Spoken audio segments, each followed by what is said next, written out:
Hello guys, so welcome to my session. तो आज हम डीआई के सेकंड सेशन में अवतार 2 की बात करेंगे और अवतार 2 है हमारे सामने केसलेट का अवतार। कई लोगों को बहुत परेशान करता है, पैसेज पढ़ा ही नहीं जाता कई लोगों से, और वो पैसेज पढ़ना पड़ता है, उसका डाटा समझना पड़ता है, उसके बाद आंसर देने पड़ते हैं। तो केसलेट में एक पैसेज गिवन होगा, उस पैसेज के बेसिस पे आपको 5 क्वेश्चन होंगे, आंसर देने होंगे, और ऑफ कोर्स सही आंसर देते हो सफलता के उस पार नौकरी है, और इस बार फिर से तैयारी करनी है ना। तो क्या करना होगा, ध्यान से पढ़िए पैसेज को। या तो डाटा परसेंटेज पे होगा, या अर्थमेटिक का कोई कंसेप्ट वो होगा, टॉपिक रेशियो हो सकता है, मिक्सेस एंड एलिगेशन भी हो सकता है, टाइम एंड वर्क भी हो सकता है, टाइम स्पीड एंड डिस्टेंस भी हो सकता है, बोट्स एंड स्ट्रीम्स भी हो सकता है, एजेस के ऊपर क्वेश्चंस भी हो सकते हैं, प्रॉफिट लॉस एंड डिस्काउंट भी हो सकता है, सिंपल इंटरेस्ट कंपाउंड इंटरेस्ट भी हो सकता है, कुछ भी हो सकता है। तो उसे बोलते हैं केसलेट, बहुत पॉपुलर है नाउ डेज। जैसे हम एग्जाम्पल लेते हैं, तो पहले जो केसलेट हम देख रहे हैं, ये मेरे बारे में थोड़ा सा इंट्रो है। I have 20 years of experience in teaching and these are my achievements. अब यहां पे ध्यान देखते हैं कि पहला केसलेट लेते हैं। केसलेट क्या है? पगला एंड नालायक started working on an assignment. तो समझ देखते समझ में आ गया कि ये किस पे डाटा है। ये डाटा है टाइम एंड वर्क पे। तो ऑफ कोर्स डीआई करने से पहले हमें पूरी अर्थमेटिक तो कंप्लीट कर ही लेनी चाहिए, हमें टाइम एंड वर्क के सारे कंसेप्ट आने चाहिए। अब ना पगला और नालायक के बारे में बात बोली गई है, और वो एक ऐसा काम है जिसको पगला और नालायक ने करना शुरू करा, जो कि पगला अकेले 12 घंटे में कर सकता है उस काम को। अच्छा जी, मान लिया हमने, तो पगला अकेले 12 घंटे में कर सकता है, ठीक है, हमने इस बात मान ली। क्वेश्चंस में जाने से पहले बेसिक इसकी कैलकुलेशन करनी पड़ेगी। अभी क्वेश्चन है नहीं, देखो इस स्लाइड में, जानबूझ के मैंने स्लाइड में क्वेश्चन नहीं डाला, क्योंकि हम पहले बेसिक कैलकुलेशन कर लेंगे इसकी। अब ratio of the efficiency of नालायक एंड पगला इज 4:5। तो याद रखना, जब भी रेशियो ऑफ एफिशिएंसी दिया हो, उनकी क्षमताओं का रेशियो दिया हो, किसका? पगला और नालायक का, तो पहला स्टेप यह है कि जो भी रेशियो दिया होगा उसको 1 डे वर्क मान लो। तो क्या करना है आपको कि आपको मान लेना है कि पगला जो है वो 4 यूनिट काम पर डे कर सकता है, और नालायक जो है वो 5 यूनिट काम पर डे कर सकता है। ये याद रखना मेरी बात आगे से। किसी भी क्वेश्चन में अगर एफिशिएंसी का रेशियो दिया हो, एफिशिएंसी का जिक्र हो, एफिशिएंसी के बारे में बात हो, ये बोला हो कि फला की एफिशिएंसी फला से 20% ज्यादा है, तो 1/5 ज्यादा है, तो इसकी 5 हो जाएगी, तो उसकी 6 हो जाएगी, यानी कि फला एफिशिएंसी की बात हो, तो जो भी एफिशिएंसी का रेशियो आता हो उसे 1 डे वर्क मान लेना, क्वेश्चन यूं सॉल्व हो जाएगा। तो आपने क्या माना कि पगला 4 यूनिट काम कर सकता है एक दिन में, और नालायक 5 यूनिट काम। अब इन्होंने एक बात और बोली थी कि अच्छा उल्टा है, यहां पे नालायक पहले आएगा। तो क्योंकि एफिशिएंसी बोलते समय इन्होंने बोला कि नालायक की एफिशिएंसी और पगले की एफिशिएंसी का रेशियो 4:5 है, तो नालायक इस टू पगला 4:5 है। और इन्होंने एक बात और बोली थी कि पगला can do the work in 12 hours. तो पगला, अच्छा यहाँ पे आर की बात है, डे नहीं मतलब आर, वो तो इतना तो खैर हम कॉमन सेंस लगा ही लेंगे। तो अब पगला 12 घंटे में काम कर सकता है और 1 घंटे में 5 यूनिट कम काम करता है, तो यहां से टोटल वर्क निकाल लो। तो ये स्टेप 2 होगा, हमेशा कोई ना कोई एक इंफॉर्मेशन दी गई होगी टोटल वर्क निकालने के लिए। तो स्टेप 1 जो भी एफिशिएंसी का रेशियो है उसको 1 डे वर्क मान लो। स्टेप 2 एक इंफॉर्मेशन दी गई होगी जिससे टोटल वर्क निकाल लो। टोटल वर्क 5 यूनिट काम 1 घंटे में करता है और 12 घंटे में पूरा काम कंप्लीट कर देता है, यानी कि 60 यूनिट्स ऑफ द काम है। तो टोटल काम कितना है? 60 यूनिट। 60 पेड़ काटने हैं, 60 कुएं खोदने हैं, 60 लड्डू खाने हैं, ये वर्क है हमारा। चलो अब हमें क्या क्या पता चल गया कि भाई ये करता है 4 यूनिट काम, ये करता है 1 घंटे में 5, और पगला 12 घंटे में पूरा काम कर देता है, तो इसका मतलब टोटल काम है 60 यूनिट। अब इन्होंने 60% काम 2:30 बजे तक निपटा दिया। तो सोचो 60% काम किसका? टोटल काम का। तो टोटल काम तुम्हें पता है 60 है, तो 60 का 60% होगा 36, 6 6 36। तो 36 यूनिट काम इन्होंने 2:30 बजे तक कंप्लीट कर दिया। तो सोचो, थोड़ा सा दिमाग लगाओ कि यार ये मिलकर जब काम करते हैं तो ये एक घंटे में 9 यूनिट काम करते हैं, तो 36 यूनिट काम करने में इनको 4 घंटे लगे होंगे, क्योंकि 5 और 4 9 यूनिट काम करते हैं मिलके, और 36 यूनिट काम कर दिया तो 36/9 4 घंटे लगे होंगे। कब से? अब इन्होंने 2:30 बजे कंप्लीट करा है, तो इसका मतलब इसके 4 घंटे पहले, तो 10:30 बजे काम शुरू करा होगा, तो 10:30 बजे से 2:30 बजे तक 4 घंटे में 9 के रेट से 9 चौके 36 यूनिट काम कर दिया। सारी बातें निकालो, वो कुछ भी पूछेगा। अब अगला बच्चा 24 यूनिट काम। अब क्या हुआ, एक तीसरा बंदा धूर्त नाम का आ गया और उसने बाकी बचा हुआ काम उसने कंप्लीट करा, तो 36 यूनिट काम यहां पे हो गया, 24 यूनिट काम किसने करा? धूर्त ने करा। एक बात और बोली है कि अगर मान लो धूर्त और नालायक मिलकर काम करते, देखो आगे बोला है कि धूर्त और नालायक मिलकर काम करते तो पूरा काम 6 घंटे में कर देते। तो भाई अगर इस 6 घंटे में 60 यूनिट काम करते तो 1 घंटे में 10 यूनिट काम करने की क्षमता रखते, पूरा काम 6 घंटे में कर देते हैं। तो अगर 6 घंटे में पूरा 60 यूनिट काम करने की क्षमता रखते हैं, तो इसका मतलब धूर्त और नालायक 1 घंटे में 10 यूनिट काम करते हैं। नालायक का हमें पता ही है 4 यूनिट करता है, देखो यहां लिखा है। तो अगर इसमें से मैं नालायक का 4 यूनिट काम घटा दूं तो धूर्त अकेले 10 - 4 6 यूनिट करता है, और धूर्त की क्षमता है 6 यूनिट करने की। यहां लिख देता हूं कि जो धूर्त है उसकी क्षमता है 6 यूनिट काम पर आवर करने की। तो बचा हुआ 24 यूनिट काम करने के लिए उसको 4 और घंटे लगे होंगे। तो 2:30 बजे जब इन्होंने काम छोड़ा होगा तो धूर्त ने बचा हुआ काम 4 घंटे में और आगे कर लिया होगा। अब हमने सारी कैलकुलेशन कर ली। अब हम क्वेश्चंस में जाते हैं। तो पहला क्वेश्चन है, एट व्हाट टाइम पगला एंड नालायक स्टार्टेड द वर्क। तो आपको याद होगा 10:30 बजे उन्होंने काम शुरू करा था, तो हमने ये पहली वैल्यू निकाल ली थी 10:30 बजे, यहां पे देखो लिखा हुआ है।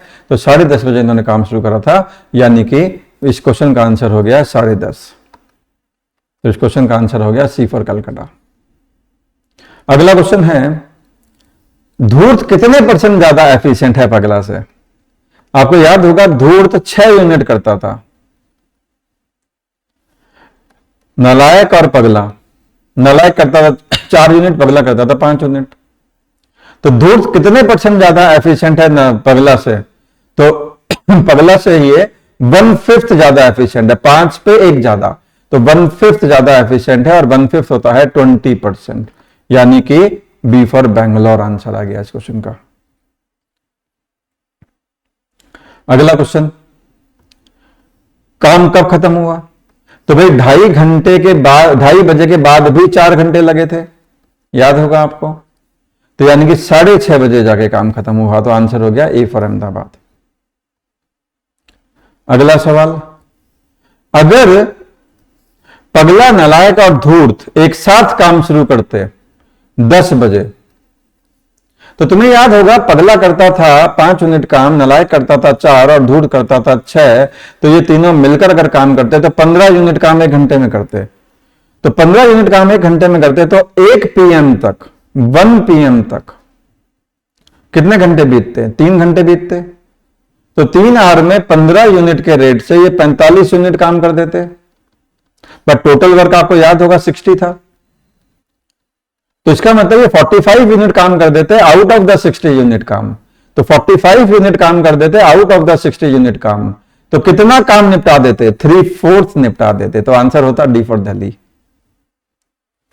और अगला क्वेश्चन क्या है? अगला क्वेश्चन है, चलो ये तो अब अगला सेट ही आ गया। चलो ये आपका पहला सेट हुआ, किस पे था? अर्थमेटिक पे था, टाइम एंड वर्क पे था। अब हम और देखते हैं कि और कैसे केसलेट्स आ सकते हैं।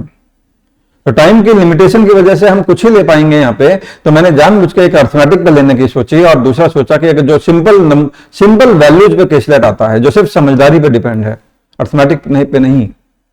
तो देखिए इसने क्या बोला, during the festival the employees of the company were divided into n teams of n - 6 members each. तो यहां से मुझे समझ में आ रहा है कि टोटल एम्प्लॉयज कितने होंगे। अगर आप उनको n टीम्स में बांट रहे हैं और हर टीम में n-6 मेंबर्स हैं, तो टोटल एम्प्लॉयज जो होंगे उस कंपनी में वो इतने होंगे। बताओ मानते हो? ठीक है जी। कोई इवेंट होने वाला है, टोटल एम्प्लॉयज को इन्होंने सोचा हम n टीम्स में बांट देंगे, हर टीम में n-6 लोग रखेंगे। लेकिन इवेंट वाले दिन से 2 दिन पहले जब उनसे पूछा गया कि भाई तुम सब आओगे या नहीं आओगे इवेंट में, 2 days before the event employees were asked to confirm their availability, तो 32 लोग मना कर गए कि हम नहीं आते भैया, हमें कुछ काम है। तो 32 लोग नहीं आ पाए। अब क्योंकि कम लोग आएंगे तो उनको टीमें रीस्ट्रक्चर करनी पड़ेंगी।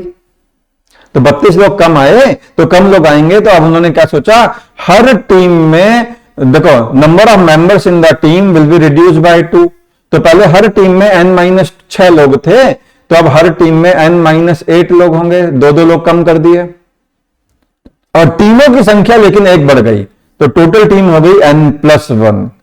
तो पहले n टीम्स थी, हर टीम में n-6 लोग थे, अब हर टीम में 2 लोग कम कर दिए क्योंकि टोटल ही लोग कम हो गए। तो n-8 लोग हैं हर टीम में, लेकिन टीमों की संख्या एक बढ़ गई, तो अब n+1 टीम्स हो गई। तो अब टोटल एम्प्लॉयज कितने हो गए? इतने। लेकिन समझने वाली बात है कि ये जो जनता है ये पुरानी जनता से 32 कम है। तो पुरानी जनता कितनी थी? n × n-6। इसमें अगर 32 कम कर दूंगा तब ये वाली जनता आएगी, क्योंकि 32 लोग मना कर गए आने से। तो इसका मतलब अब बचे हुए लोगों को n+1 टीमों में बांटा गया, हर टीम में n-8 लोग रखे गए। यहां से मुझे n की वैल्यू मिल जाएगी। तो चलो सोचते हैं, n² आएगा, -6n आएगा, -32 आएगा, यहां पे भी n² आएगा, प्लस का n और माइनस का 8n, माइनस का 7n बनेगा, और प्लस माइनस का 8 भी बनेगा। n² से n² कट जाएगा, माइनस का 7n अगर उधर ले जा लूं तो प्लस का 7n बनेगा, 7n में से 6n गया तो n बचेगा, और ये 32 जब इधर आएगा तो प्लस का 32 बनेगा, 24 हो जाएगा। तो इसका मतलब n की वैल्यू 24 है। तो n की वैल्यू 24 है। अब n की वैल्यू 24 है, तो ओरिजिनली कितने लोग थे? तो 24 टीमें बनानी थी, हर टीम में 24 - 6 18 लोग रखने थे। तो 24 टीमें बनानी थी, हर टीम में 24 - 6 18 लोग रखने थे। तो 432 लोग थे इस कंपनी में, एम्प्लॉइज हैं, 432 लोग काम करते हैं। अब 32 लोगों ने आने से मना कर दिया तो 400 लोग बचे। तो अब 400 लोगों को 25 टीमों बनाई गई, और हर टीम में 24 - 8 16 लोग रखे गए। तो आप जानते हैं 16 × 25 400 होता है। अब 400 लोग हैं, 32 लोग तो आए हैं, मना कर दिया जब 2 दिन पहले पूछा गया।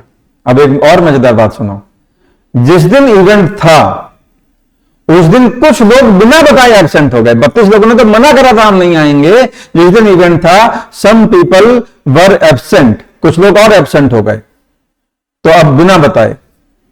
तो as the result the eventual number of teams was n+1। अब टीम कितनी हो गई? n+1 हो गई, यानी कि अब टीम हो गई, n की वैल्यू 24 आई थी, आपको याद होगा। तो अब टीम n+1 हो गई, यानी कि अब 25 टीम हो गई। And the number of members in the team is n-5, और हर टीम में 24 - 9 सॉरी माय बैड 24 है ना, 24 - 9 मेंबर हो गए। तो 25 × 24 - 9 इज 15, यानी कि 375 लोग आए। तो अगर देखो याद होगा आपको, 400 लोगों ने हामी भरी थी, 32 लोगों ने मना कर दिया था, याद करो। और उसमें से भी आखिरी में 375 ही आए, यानी कि 25 लोग और मना कर और बिना बोले गायब हो गए। तो फाइनल वाले दिन ये हुआ। तो ये सोचा था, ये चाहा था 2 दिन पहले, ये हमें प्लानिंग करी थी, 2 दिन पहले 32 लोगों ने मना कर दिया था, तो 400 लोगों के साथ के बारे में ऐसा सोचा था। फाइनल वाले दिन 25 लोग और भी नहीं आए बिना बताए, तो फिर अल्टीमेटली 25 टीमें बनाई गई, हर टीम में 15 लोग डाल दिए गए। डाटा सॉल्व हो गया, आप क्वेश्चन में आ जाते हैं। पहला क्वेश्चन बोल रहा है what is the value of n। n की वैल्यू आपको याद होगा 24 आई थी। अगला क्वेश्चन बोल रहा है if the team size of the team is between 10 to 30, अगर 10 से 30 के बीच में टीम का साइज रखना था और टोटल एम्प्लॉइज की बात करी जाती तो कितनी टीमों में बांटा जा सकता था, कितने अलग अलग तरीकों से बांटा जा सकता था। याद करो टोटल एम्प्लॉइज थे 432, 432 एम्प्लॉयज थे। अगर मैं इसका फैक्टराइजेशन कर दूं तो 2 इंटू 216, और 216 होता है 2 into 108 which is 2 into 54 which is 2 into 27 होता है 3 इंटू 3 इंटू 3, ये होता है। अब सोचो कि अगर मुझे देखो 432 क्या होगा, number of teams multiplied by member पर टीम,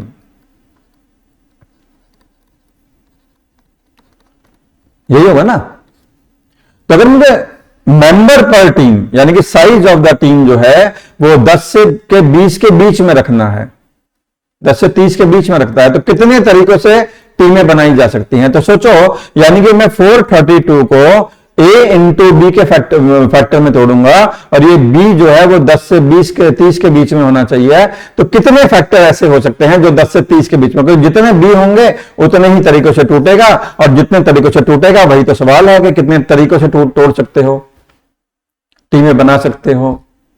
तो मैं सोचता हूं पहले, अब यहां पे थोड़ा सा दिमाग लगाना पड़ेगा। तो मैं बोलूंगा यार ऐसा फैक्टर ढूंढना है जो 10 से 30 के बीच में हो। तो 2 2 जा 4 2 जा 8, एक तो 8 मिल गया, 8 इसका फैक्टर है, पर वो नहीं 8 नहीं, 8 तो 10 से छोटा हो गया, तो एक और 2 ले लो, 16 मिल गया, तो एक तो 16 हो गया। तो सारे गिनने हैं, देखो देखते हैं कितने बनेंगे। एक हो गया 2 2 जा 4 4 2 2 जा 4 4 3 जा 12 12 हो गया। एक हो गया 2 2 जा 4 4 2 जा 8 8 3 जा 24 24 हो गया, ये भी 10 से 30 के बीच का है। अच्छा जी, 16 3 जा 48 तो ज्यादा हो जाएगा, 4 और 4 3 जा 12 हमने कर लिया। और सोचते हैं 3 3 जा 9 9 2 जा 18 है ना, तो 18 हो गया। एक 3 3 जा 9 और 27, सॉरी 3 इंटू 3 इंटू 3 27, तो 5 मिल गए। तो ये 5 वैल्यू ऐसी हैं जो 432 की फैक्टर हैं, और ये 10 से 30 के बीच में है।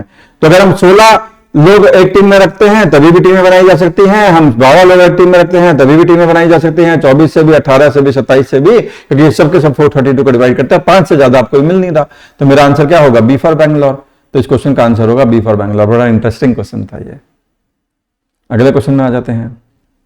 How many employees were absent on the day without informing. आपको याद होगा कंपनी में 432 एम्प्लॉय थे, 32 लोगों ने मना करा था 2 दिन पहले, तो 400 के आने की उम्मीद थी, और जिस दिन इवेंट हुआ उस दिन 375 ही आए।